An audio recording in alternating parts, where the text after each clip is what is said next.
بسم اللہ الرحمن الرحیم۔ جادوگر آپ کی خفیہ باتوں کا پتہ کیسے چلا لیتے ہیں؟ بسا اوقات آپ عامل کے پاس جاتے ہیں، وہ آپ کو دیکھ کے آپ کے ماضی کے کچھ واقعات بتلانا شروع کر دیتا ہے، تو آپ حیران ہوتے ہیں کہ اس کو ان باتوں کا پتہ کیسے چل گیا۔ اس چیز کے متعلق بتلانے جا رہا ہوں۔ مسلم شریف کی حدیث ہے، نبی مکرم صلی اللہ علیہ وسلم نے فرمایا، ہر انسان کے ساتھ ایک جن ہوتا ہے جس کو حدیث کی زبان میں ہمزاد کہا جاتا ہے۔ وہ ہمزاد ہمارا چور ہے، ہماری ہر خبر سے واقف ہوتا ہے۔ بلکہ نبی صلی اللہ علیہ وسلم سے ایک صحابی نے پوچھا، اللہ کے نبی آپ کے ساتھ بھی؟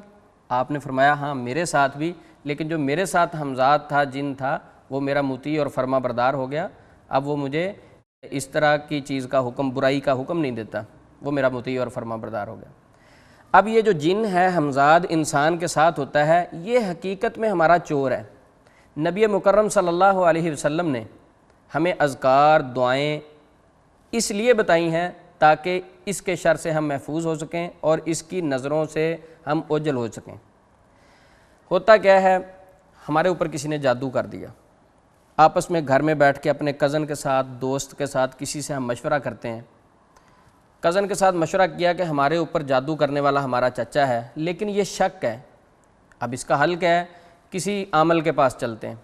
اب وہ چل کے کسی عامل کے پاس آ جاتا ہے، آ کر وہ کہتا ہے ہمیں چیک کریں ذرا ہمارے اوپر جادو کس نے کیا۔ عامل صاحب دیکھتے ہی کہتے ہیں آپ پر تو جادو کرنے والا آپ کا چچا ہے۔ اب وہ حیران، بھئی ہمیں تو شک تھا یہ بندہ ہمارے چچا کو جانتا ہی نہیں ہے، ہم پہلی بار اس کے پاس آئے ہیں، جو ہم نے گھر میں بات کی یہ کیسے واقف ہو گیا؟ اچھا، اس کا مطلب تو یہ ہے کہ یہ حقیقت ہے۔ اب جا کر چچا سے لڑائی اور جھگڑا شروع ہو گیا۔ انا للہ و انا الیہ راجعون۔ وہ جھگڑا نہ کریں جو آپ نے گھر میں بیٹھ کے مشورہ کیا آپس میں، اس کے بعد عامل کے پاس گئے۔ عامل نے کیا کیا؟ اپنے موکلات کے ذریعے سے جو آپ کے ساتھ ہمزاد ہے، جن ہے، ساری انفارمیشن اس سے لے لی کہ ان کو شک کس پہ ہے۔ آپ کی بات اس نے آپ سے شیئر کر دی، آپ ایسے ہی جھگڑ رہے ہیں۔ تو اس لیے غیب اللہ کی ذات جانتی ہے، جنات نہیں جانتے غیب، ان کو کیا پتہ غیب کا۔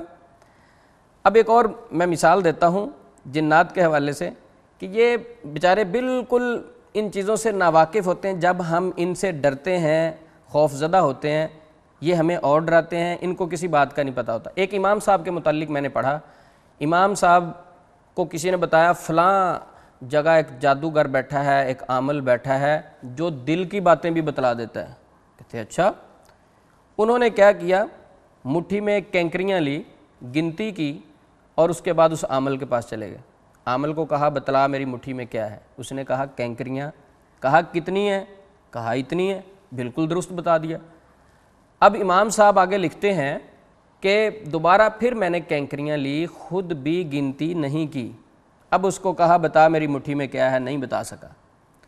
ہوتا کیا ہے، اس کی حقیقت یہ ہے کہ جب انہوں نے خود گنتی کی تو ہمزاد نے بھی کر لی جو 7 جن ہے، اس جن نے ان کے موکلات کو بتا دیا۔ اب دوسری بار جب گنتی خود انہوں نے نہیں کی، ہمزاد نے بھی نہیں کی، اب وہ بات ان سے چھپی رہی، اب وہ نہیں بتا سکا۔ ہوتا کیا ہے، جو باتیں ہم مشورہ کرتے ہیں پھر عمل کے پاس جاتے ہیں، وہ ہمارے ہمزاد سے ہماری باتیں پوچھ کے بتا دیتا ہے، ہم کہتے ہیں بھی بڑا یہ پہنچا ہوا ہے۔ تو اس لیے ان چیزوں پر آپ توکل نہ کریں۔ کوئی اڑ کے دکھائے اس پر ایمان نہ لائیں، جو ہاتھوں سے ایسے کر کے تعویذ نکال دے اس پر ایمان نہ لائیں۔ قرآن پاک سے بڑھ کے کوئی چیز طاقتور نہیں ہو سکتی۔ میرے رب نے بھی یہ اعلان کیا، لو انزلنا هذا القرآن على جبل لرأيته خاشعا متصدعا، کہ اس قرآن کو میں پہاڑوں پر نازل کر دوں تو وہ ریزہ ریزہ ہو جائیں۔ جنات شیاطین کی کیا حقیقت، جنات شیاطین کی کیا حیثیت قرآن کے سامنے، کہ ایک طرف قرآن ہو ایک طرف کالا علم ہو، ان کی کیا حیثیت۔ بسم اللہ صرف آپ پڑھ لیں، صرف بسم اللہ، شیطان آپ کے کمرے میں داخل نہیں ہو سکتا دروازہ بند کرتے وقت۔ بسم اللہ آپ پڑھ لیں کھانا کھاتے وقت تو شیطان آپ کے کھانے میں شریک نہیں ہو سکتا۔